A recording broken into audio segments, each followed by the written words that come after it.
Paige's makeover is complete. In case you missed it, this is what she looked like before. Let's take a look at how things turned out.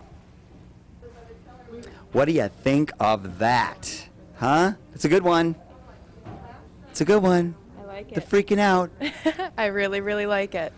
You know what, you guys, I can't believe this. I mean, as much as I look for people locally to do photo shoots with, I just discovered someone that had never been discovered.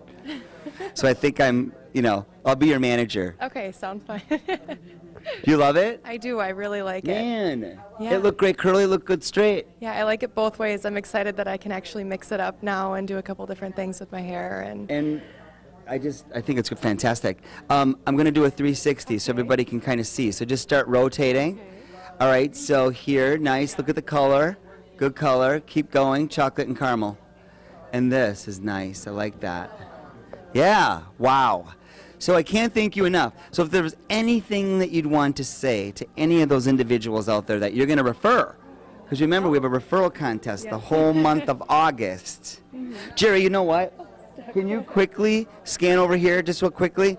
Because what I wanted to show was these are some of the referral items. If you refer 6 individuals, you get a Kindle, and there's glasses and certificates and food and ginger roots and all that kind of stuff. So that's what I'm kind of talking about what's going on in August. And Paige is going to shoot for like 12 referrals because then she gets 12 haircuts. So she'll get haircuts for a year. Yeah, I'm definitely going to do it. All my friends are going to be coming here, especially after they see this. So yeah, I'm not thinking that the 12 referrals will be very hard. Shoot, maybe I should have said 24. Yeah. No, we'll stick to 12. Okay. Anyway, we got to go. Thank you very much. And thanks to Sarah and Julie. And thanks to all of you for always watching. Much love. Peace. See you later.